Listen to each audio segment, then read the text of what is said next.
क्या रतन टाटा के जाने के बाद टाटा ग्रुप ने शांतनु के साथ धोखा किया है? क्या रतन टाटा के सबसे करीबी, सबसे हिते, सबसे ज्यादा शुभचिंतक रतन टाटा को अपना पिता मानने वाले शांतनु के साथ यहाँ अब गलत किया जा रहा है? दोस्तों, ऐसे सवाल आज हजारों लोगों के मन में जग रहे हैं। रतन टाटा के जाने के बाद काफी लोग शांतनु नायडू को टाटा का उत्तराधिकारी के रूप में देखना चाहते थे। इसलिए आज यह मुद्दा सोशल मीडिया पर गर्म हो चुका है। आखिर क्या हुआ है रतन टाटा के सबसे चहीते शांतनु नायडू के साथ? उन्हें टाटा ने किस तरह से धोखा दिया? सब कुछ आपको विस्तार से बताएंगे। महान रतन टाटा के बारे में आपको कुछ ऐसी चीजें बताएंगे जिसे जानने के बाद आपके दिल में रतन टाटा सर के लिए इज्जत और भी बढ़ जाएगी। इसलिए आप वीडियो को अंत तक जरूर देखें। वीडियो में आगे बढ़ने से पहले अगर आप भी रतन टाटा सर को एक अच्छा इंसान मानते हैं, उन्हें एक देवता समान मानते हैं, तो कमेंट में अपनी इच्छा से उनके लिए 2 शब्द जरूर लिखें ताकि लोग ये जान सके कि रतन टाटा को चाहने वाले इस दुनिया में कितने हैं। इस वीडियो में हमारी मेहनत के लिए चैनल को भी जरूर सब्सक्राइब कर लें ताकि आप रतन टाटा से जुड़ी कोई भी जानकारी मिस ना कर पाएं। भारत के महान बिजनेसमैन, गरीबों के मसीहा कहे जाने वाले रतन टाटा जी अब हमारे बीच नहीं रहे, लेकिन उन्होंने पूरे भारत के लिए जो किया उसे ना तो शब्दों में बयां किया जा सकता है और ना ही कभी भुलाया जा सकता है। रतन टाटा की अंतिम विदाई हो रही थी तो शांतनु नायडू सबसे आगे चल रहे थे। मीडिया के कैमरे उन्हीं पर थे। शांतनु नायडू के बारे में भी बताएंगे, साथ ही ये भी बताएंगे कि कितने समृद्ध थे टाटा, और टाटा अगर नहीं होते तो शायद भारत में इतनी बड़ी अर्थव्यवस्था जन्म नहीं ले पाती। आपको एक बात बताएं, टाटा के पास जितना पैसा है उससे पाकिस्तान सहित जितने ने अगल बगल के देश हैं वह सब कुछ यहाँ पर कहीं ना कहीं देखा जाए तो चुटकियों में खरीदे जा सकते हैं। उनकी जीडीपी इतनी नहीं है जितना टाटा के पास अकेले संपत्ति है, लेकिन कभी भी टाटा को इस पर गर्व नहीं हुआ और कभी अभिमान भी नहीं हुआ। 160 से ज्यादा देश हैं जहां टाटा की कंपनी सर्विस देती है, जहां टाटा का आटा से लेकर नमक से लेकर गाड़ियां चलती हैं। लगभग 130 देश ऐसे हैं जहां पर टाटा का स्ट्रक्चर है, बड़े बड़े ऑफिस हैं, बड़ी बड़ी कंपनियां हैं। 130 देश ऐसे हैं लेकिन फिर भी टाटा को कोई अभिमान, कोई घमंड नहीं। बड़े बड़े देश के बिजनेसमैन बड़ी बड़ी पार्टियां करते हैं, अपने अपने बच्चों की शादी में हजारों करोड़ों रुपए खर्च करते हैं, लेकिन टाटा जैसा आदर्श नहीं विकसित कर पाते। कोई सुरक्षा नहीं, अकेले गाड़ी चलाते थे और रतन टाटा जब तक स्वस्थ थे वह अपनी गाड़ी खुद चलाकर चलते थे। इतना बड़ा आदमी होने के बाद भी उनके अगल बगल कोई सुरक्षा नहीं, कोई पहरा नहीं था। पूछने पर रतन टाटा ये भी कहते थे कि मैंने किसी का बुरा नहीं किया, मेरे पास मेरी सुरक्षा के लिए लोग चाहिए। रतन टाटा इतने समृद्ध व्यक्ति थे, सोचिए इतना बड़ा व्यक्ति, कोई अभिमान नहीं, 10 लाख लोगों को नौकरी दे गए। शायद यही कारण था कि जब रतन टाटा इस दुनिया से, इस धरती से विदा हुए तो भारतीयों की आंख में आंसू था, दुनिया भर के तमाम व्यवसायों की आंख में आंसू था, क्योंकि टाटा ने कभी किसी से कुछ लिया नहीं, सिर्फ दिया ही दिया है। रतन टाटा को समझने के लिए आपको बिजनेस को समझने की जरूरत नहीं है। टाटा वह शख्सियत हैं, टाटा की शुरुआत जब से हुई तब से बात कर रहे हैं। टाटा वो लोग हैं जिन लोगों ने देश को सिर्फ दिया। लोग यह सोचते हैं कि जब बिजनेसमैन करेंगे और उसमें फायदा होगा तब हम चंदा देंगे, तब हम चैरिटी करेंगे, लेकिन टाटा ये नहीं सोचते थे। टाटा ये सोचते थे कि हम कमाएंगे इसलिए क्योंकि हम दान दे सके, और जितना दान देते हैं शायद टाटा दुनिया में कोई संस्था नहीं है ऐसी नहीं देती। टाटा ग्रुप की विरासत को नए मुकाम पर पहुंचाते हुए रतन टाटा ने कभी धनी बनने के लिए नहीं बल्कि भारत को एक बेहतर देश बनाने के लिए बिजनेस किया। आपको ये जानकर हैरानी होगी, रतन टाटा के नेतृत्व में टाटा ग्रुप साल 2021 तक ही 102.4 अरब डॉलर रुपए दान कर चुका था, जो काफी बड़ा नंबर है।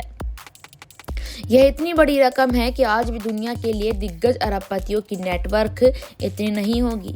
ब्लूमबर्ग के मुताबिक आज यानी 13 अक्टूबर की अगर बात यहाँ पर की जाए 13 से 14 अक्टूबर को पूरी दुनिया में सिर्फ 15 लोगों की कुल संपत्ति ही $102 मिलियन से ज़्यादा है, जबकि अगस्त 2024 की एक रिपोर्ट के मुताबिक पूरी दुनिया में कुल अरबपतियों की संख्या 2781 थी।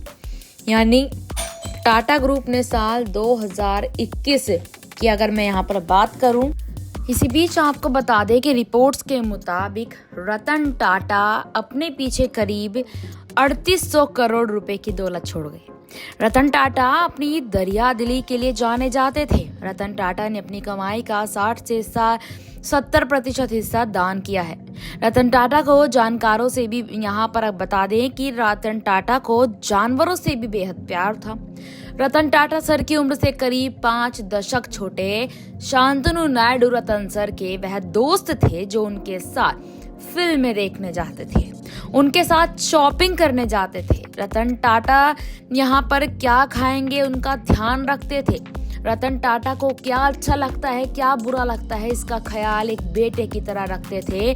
आपकी जानकारी के लिए बता दें कि रतन टाटा ने शादी नहीं की थी, मगर उनके साथ जो शांतनु नायडू थे वह एक बेटे की तरह उनके लिए हमेशा खड़े रहे और हर वक्त यही वह लड़का था जो रतन सर की तकलीफ में उनके साथ होता था। रतन टाटा के गुजरने के बाद शांतनु नायडू पूरी तरह से टूट गए। खबर आई थी कि उन्होंने कुछ वक्त के लिए खाना पीना भी छोड़ दिया था। एक दोस्त के जाने का गम जो पिता के समान रहा हो, क्या हो सकता है।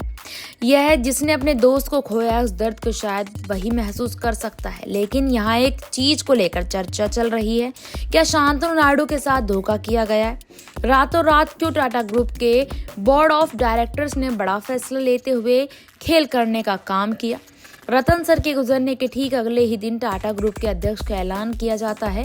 इसके बाद सोशल मीडिया पर अलग अलग तरीके का विवाद छिड़ता है, क्योंकि कई लोगों का कहना था कि शांतनु ने जो किया, उन्होंने जो अपनापन यहाँ पर दिखाया है वह दिखावटी नहीं था। रतन सर की इच्छा भी यही थी कि लोग यही कह रहे हैं। रतन टाटा भी चाहते थे कि उनकी विरासत को शांतनु ही संभालें। हालांकि इस बात की कोई पुख्ता जानकारी नहीं है, लेकिन ऐसी खबरें सामने आती रही हैं। जब जरूरत पड़ती थी तो रतन सर शांतनु के एक अच्छे दोस्त की हैसियत से, या यूं कह लीजिए कि एक पिता के समान हमेशा उनके साथ खड़े रहे और उनकी मदद की। जब रतन टाटा के निधन की खबर आई तो शांतनु नायडू ने अपनी दोस्ती को समर्पित कर भाव नोट भी शेयर किया। इस पोस्ट में शांतनु नायडू ने लिखा, मैं अपनी बाकी की जिंदगी इस दोस्ती के कारण मेरे अंदर पैदा हुए खालीपन को भरने में बिताऊं। प्यार की कीमत दुख है। अलविदा मेरे प्यारे लाइट हाउस।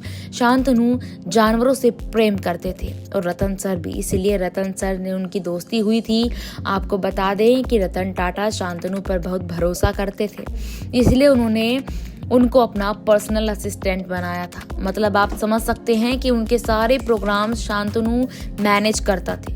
लेकिन इतना करना इस बात के लिए काफी है कि वह रतन टाटा के उत्तराधिकारी बन जाएं, क्योंकि अक्सर देखा जाता है कि जो खानदान में लोग होते हैं वही उत्तराधिकारी होते हैं।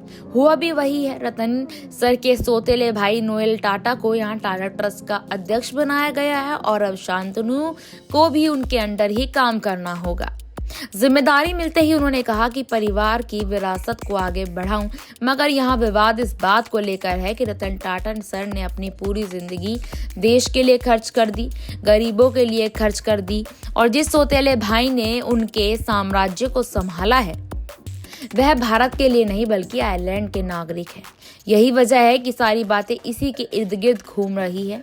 आगे अब टाटा ग्रुप का क्या होगा और एक विदेशी नागरिक कैसे कंपनी को चलाएगा। आपको बताएं कि पहले भी टाटा ग्रुप से नोएल टाटा जुड़े रहे हैं, मतलब इनको टाटा सर की जो है विरासत ऐसे ही नहीं मिली। बता दें कि नोएल टाटा को टाटा ट्रस्ट का चेयरमैन बनाने का फैसला बोर्ड ने सर्वसम्मति से लिया है, इसीलिए किसी भी तरीके का नोएल टाटा को अध्यक्ष बनाने के फैसले पर सवाल उठाना थोड़ा हैरान करने वाला है। इसी बीच हमने आपको यहाँ पर सारी जानकारी दी कि कैसे यहाँ पर शांतनु नायडू जो हैं वो टाटा रतन से जुड़े और कैसे वो टाटा ट्रस्ट से जुड़े, सब जानकारी आपको दी है। लेकिन आपको अगर ये रिपोर्ट अच्छी लगी हो तो चैनल को सब्सक्राइब ज़रूर कर दीजिए, जो कि मैंने शुरुआती तौर में भी आपको कहा था। और आगे ऐसी वीडियो देखने के लिए भूलिएगा मत सब्सक्राइब करना। धन्यवाद।